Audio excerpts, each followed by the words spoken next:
mời ngài và phu nhân cùng sang Việt Nam. And again, let me invite you to visit Vietnam together with the First Lady.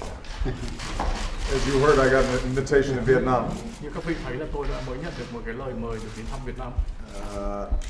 And I think this is indicative of the remarkable progress that's taken place in the relationship between our two countries over the last 20 years. Và cái điều này là một cái chỉ dấu rất là quan trọng về những cái tiến bộ mà hai nước chúng ta đã đạt được trong cái 20 năm vừa qua của sau khi bình thường hóa quan hệ ngoại giao. I want to welcome General Secretary TĽNG to the Oval Office for his first visit to the United States during this 20-year anniversary of the normalization of relations between the United States and Vietnam. Tôi xin phép được chào mừng ngài Tổng Bí thư Nguyễn Phú Trọng đến thăm Hoa Kỳ và Nhà Trắng trong cái đợt mà hai quốc gia chúng ta kỷ niệm 20 năm bình thường hóa quan hệ ngoại giao. Obviously, there has been a difficult history between our two countries in the 20th century. Và mặc dù là trong thế kỷ 20 thì lịch sử hai nước chúng ta là đã có những cái trang đau đớn. And there continue to be significant differences in political philosophy and political systems between our two countries. Và mặc dù là về cái triết lý chính trị cũng như là hệ thống chính trị giữa hai nước thì còn nhiều khác biệt. But because I think of the efforts of leaders in both parties here in the United States, as well as the leadership in Vietnam over successive years, what we've seen is the emergence of a constructive relationship that is based on mutual respect and that has benefited the peoples of both countries. Nhưng mà cũng cảm ơn cái sự lãnh đạo của các cái lãnh đạo của Hoa Kỳ cũng như của Việt Nam, và hai bên đã cùng hợp tác với nhau trong những năm vừa qua. Thế mà dựa trên những cái nền tảng về những cái sự hạnh phúc và cái lợi ích cho người dân thì chúng ta đã đạt được nhiều thành quả tốt.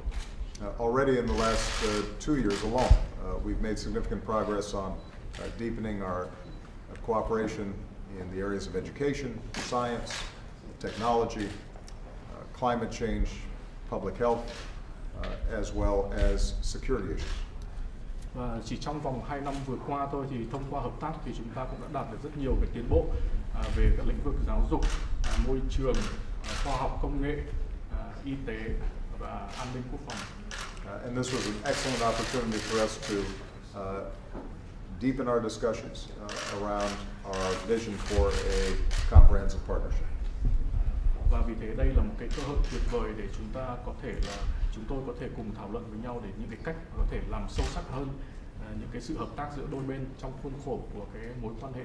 đối tác toàn diện. We discussed the Trans-Pacific Partnership, or TPP, and the enormous potential of a high standards trade agreement that raises labor standards, raises environmental standards, and could potentially create significant job growth and prosperity for both the Vietnamese and the American people. Với ngài Tổng Bí thư thì chúng tôi đã cùng thảo luận với nhau về hiệp định TPP. Hiệp định TPP là một cái hiệp định mà cao cấp để mà có thể giúp nâng cao những cái chuẩn cũng như là chuẩn về, ví dụ chuẩn về lao động, chuẩn về môi trường,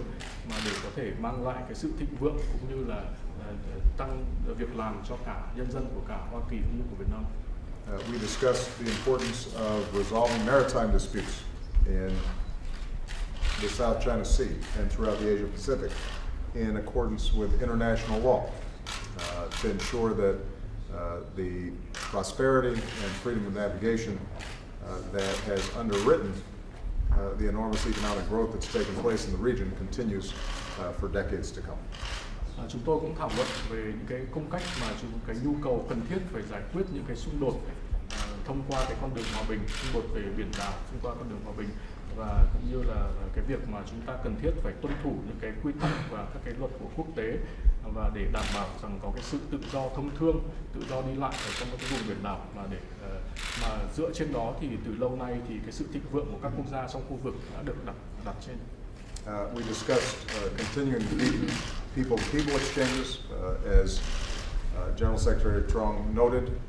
we have more Vietnamese Americans here and expatriate Vietnamese than any other country in the world, and they've made enormous contributions to our country. We want to continue to deepen those exchanges, including through the soon-to-be opened Fulbright University that has just been approved. Và chúng tôi cũng thảo luận về những cái sự trao đổi giữa nhân dân với nhân dân, và chúng tôi cũng như là ngài Tổng Bí thư đã đề cập thì là ở Hoa Kỳ có một cái lượng người dân số mà của gốc Việt Nam thì là nhiều hơn ở bất kỳ nơi nào khác, ở nước nào khác trên thế giới. Thế và chúng tôi là cũng mong muốn là tiếp tục là mở rộng những cái sự hợp tác cũng như là liên hệ giữa thông qua những cái kênh này, đặc biệt là làm sao ví dụ như là thông qua kênh giáo dục, ví dụ như thông qua cái đại học Fulbright là mới có kế hoạch là sẽ sắp sớm được mở ở Việt Nam. And we also discussed the importance of us cooperating on global issues, particularly climate change, which could have a profound impact on both our countries, issues of global health security, and dealing with the potential of pandemic,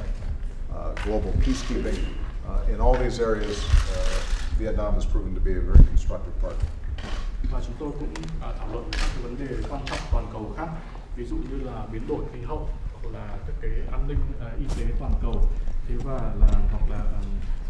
để trong phòng chống những cái bệnh dịch, hoặc là cái việc mà nỗ lực mà bảo vệ hòa bình thông qua Liên Hợp Quốc. Thì và trong tất cả những cái kế hoạch này thì là những cái sáng kiến này thì Việt Nam đều đã là một cái đối tác và hợp tác rất là tốt. There remain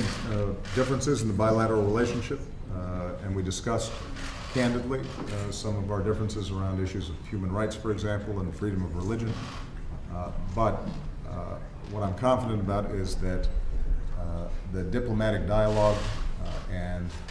practical steps that we are taking together will benefit both countries, that these tensions can be resolved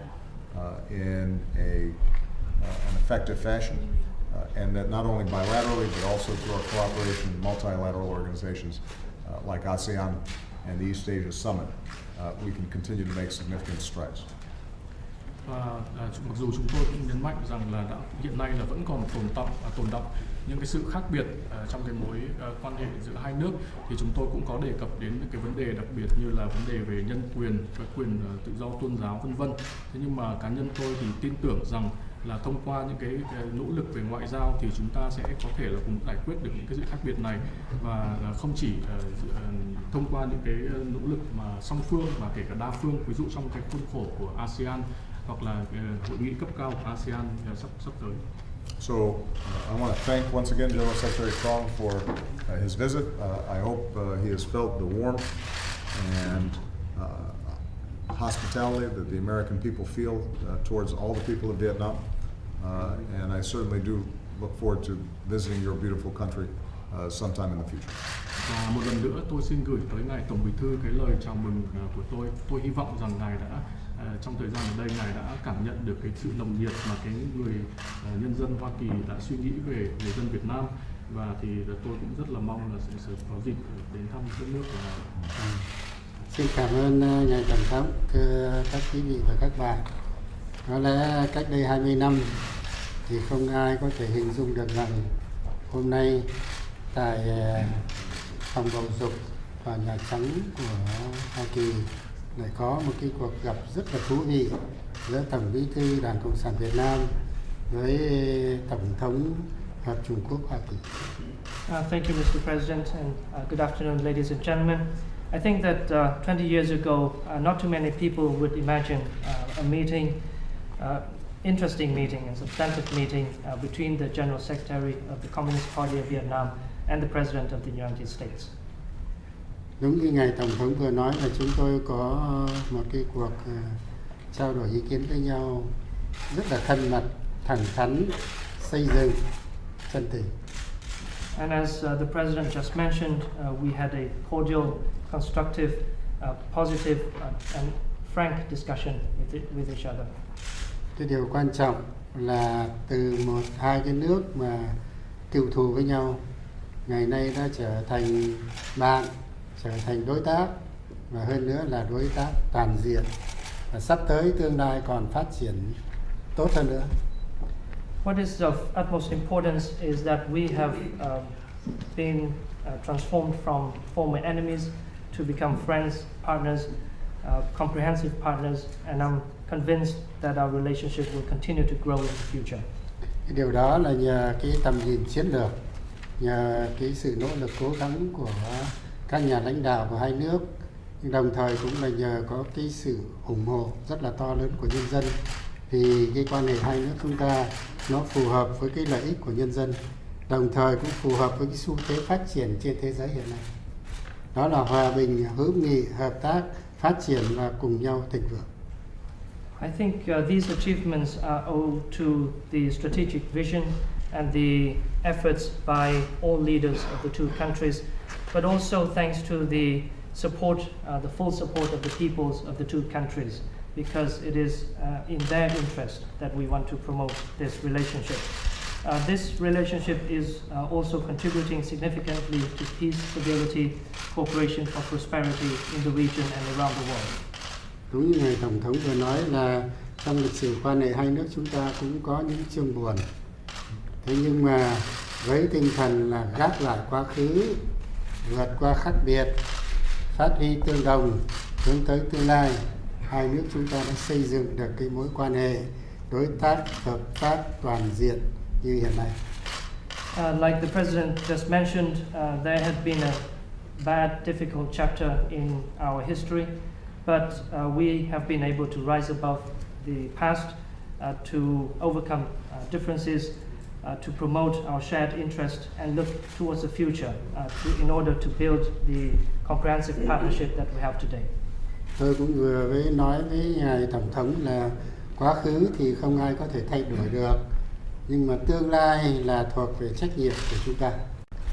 And as I mentioned to the President in our meeting, the past cannot be changed, but the future depends on our action, and it is our responsibility to ensure a bright future. Trên cơ sở nhìn lại một cách toàn diện quan hệ hai nước, trong thời gian vừa qua, nhất là 20 năm gần đây, chúng tôi và ngài Tổng thống cũng đã trao đổi sâu rộng và khá toàn diện cái hướng sắp tới hai nước phải tiếp tục phát triển cái quan hệ nó tốt đẹp hơn nữa, hướng tới một cái chất lượng tốt hơn, làm sâu sắc hơn cái mối quan hệ toàn diện. At the meeting today, the President and I reviewed the growth of our relations over the past 20 years, and we also discussed and agreed on the major directions for moving our relationship forward, to make it more substantive, more positive, to build the mutual trust and cooperation between the two countries. Chúng tôi đều thống nhất sắp tới sẽ lãnh đạo các cái cơ quan và nhân dân hai nước cố gắng phát triển cái mối quan hệ toàn diện, kể cả về chính trị ngoại giao, về kinh tế đầu tư thương mại, về khoa học giáo dục, về đào tạo, về quốc phòng an ninh, về y tế môi trường, rồi giữ gìn cái đối phó với thành công với cái biến đổi khí hậu trên thế giới, và phối hợp tốt với nhau trên các cái lĩnh vực đa phương, trong đó có cả cái quan hệ về quốc phòng an ninh. And we agreed to continue to promote the comprehensive relationship between the two countries in all areas, ranging from political, diplomatic cooperation to economic, trade, investment, education and training, environment, public health, responding to climate change, to defense and security cooperation, as well as better collaboration at regional and international forums. Với tinh thần thẳng thắn và xây dựng, chúng tôi cũng trao đổi về những vấn đề hiện nay mà còn đang vướng mắc, như là phải tiếp tục làm sao để sớm đàm phán kết thúc và ký kết được cái hiệp định TPP, rồi vấn đề nhân quyền, rồi vấn đề trên Biển Đông có những cái việc làm nó trái với pháp luật của quốc tế, với cái thỏa thuận của các nước ở trong khu vực, và cũng bày tỏ cái quan điểm quan ngại những cái tình hình diễn biến mới gần đây trên Biển Đông. In a constructive and candid manner, we also discussed our differences and the way forward, including the Trans-Pacific Partnership, the TPP, as well as the human rights issues. At the same time, we discussed and shared our views on the recent developments in the South China Sea, and also shared our concern about the recent activities that are not in accordance with international law that may complicate the situation. Tôi đã trân trọng mời ngài Tổng thống và phu nhân sớm sang thăm Việt Nam. Tổng thống cũng đã vui vẻ nhận lời. And I had the particular honor to extend our invitation to the President and First Lady to visit Vietnam, and I'm glad that the President had graciously accepted my invitation. Một lần nữa tôi xin cảm ơn ngài Tổng thống và chính quyền Hoa Kỳ đã mời tôi sang thăm Hoa Kỳ, đất nước rất là tươi đẹp, và chúng ta đã có một cái cuộc trao đổi sâu sắc và thú vị, cũng cho tôi gửi lời hỏi thăm đến cộng đồng bà con Việt Nam ta đang sinh sống, làm việc, học tập ở tại Hoa Kỳ, và chúc cho quan hệ hai nước chúng ta ngày càng phát triển tốt hơn nữa. Once again, I would like to thank the President and the U.S. government for inviting me to visit your beautiful country, and allow me also to take this opportunity to send my greetings and best regards to the Vietnamese community here in the United States. We hope for further growth in our relationship. Xin hẹn sớm gặp lại. Hope to see you again soon. Thank you.